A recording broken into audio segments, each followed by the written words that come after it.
waruzi yuko iyi compte yawe ya Facebook canke iyindi yose X, TikTok, YouTube, Instagram n'izindi bashobora kuzikwambura kandi waraziruhiye wipfuza na monetization. Banza ukore follow nimba utarakora follow canke suivre kuri no rubuga kugira ngo wame ubona amakuru ari ku gihe kubijanye na Facebook monetization. Hanyuma ubanza ukore like kuri no video uyisangiza n'abandi, hanyuma ikibazo ubariza muri commentaire, hanyuma nje gukwereka ibintu ushobora gukora kugira ngo konti yawe ntibashobora guhakinga vyoroshe. Ikintu ca mbere, banza ugerageze ibishoboka byose uhindure modo pass uyigire strong. Murazi ko hari abantu nasanze bakoresha nimero do telefone basanzwe bakoresha mu kwinjira muri Facebook, ikaba adresse yabo ya Facebook ikongera ikaba modo pass. Oh my god, uri muri risk ikomeye cyane. Koresha modo pass iri strong, nico kintu ca mbere. Modo pass iri strong ibimeze gute? Ubwa mbere kugira ngo modo pass ibe strong nuko ibirimwo urudome rukuru, ubwa kabiri ikabamwo urudome rutoya, ubwa gatatu ikabamwo ibiharuro, ubwa kane ikabamwo symbole, ndavuga asterisk, dièse, point d'exclamation, point d'interrogation, 100%, tudora tukajya kantu kerekana symbole ya dollar n'utundi. Gerageza uhitemwo imwe wongeremwo mw'ivyo nadondaguye. Muri ico gihe uzoba ufise amakaragitere ari hagati ya 8 kuduga. Muri ico gihe modo pass yawe izoba iri strong. Ubwa kabiri, gerageza uburyo bwose ukoresha ukiraho nyene muri parametre de sécurité kuri Facebook. Gerageza uburyo bwose wemeza ico twita 2FA, ni two factor authenticator.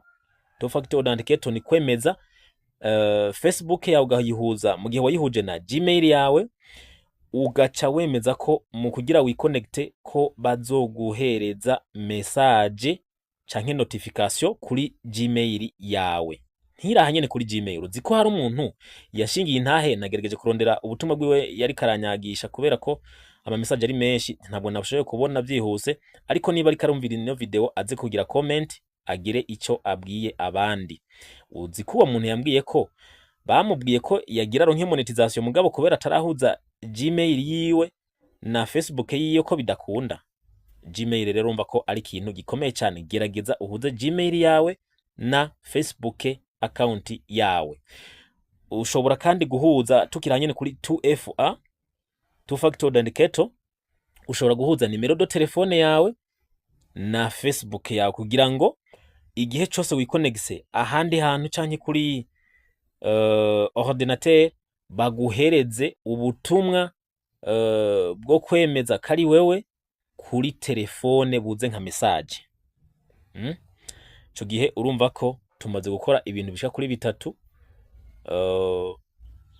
Icanyuma, gerageza uhuze Google Authenticator, ni application utereshareja ukayishiramo Gmail, hanyuma ukayihuza na Facebook yawe. Umaze kuyikreya ukabika ico twita key. Iyo key umaze kuyibika kuko iyo itakaje bizoca bikugora cyane. Iyo key wayibitse baca baguha code imara 60 seconde. 60 seconde uba wamaze guhuza na Facebook yawe. Muri ico gihe iyo umaze gukora ico ca Google Authenticator, iyo application iri kwayo uhuza na Facebook yawe, igihe cyose ugomba kwinjira muri yaba telefone yawe yaba wowe ubwawe, igihe wagize deconnection mu kwinjiramwo bigusaba ko utora code muri Google Authenticator ya application ukayizana ahantu bakubwira ko banza kuyishiramwo imbere yuko winjira muri konti yawe ya Facebook. Nundi muntu rero nuko nawe nyene byo musaba yuko abanza kuba afise iyo code yo muri Google Authenticator. Atayifise ntabwo ashobora kwinjira. Mumva ko ivyo bintu binde byose ni wabikora, ukaba waragize modo pass strong, ukaba waragize two factor authenticator, ukemeza Gmail kuronka notification na nimero de telefone, ugagira na Google Authenticator. Ivyo bintu ni wowe warabikoze guhakinga Facebook yawe, bizoba ari ibintu biruhije cyane kandi binagoye mu masegonda 60.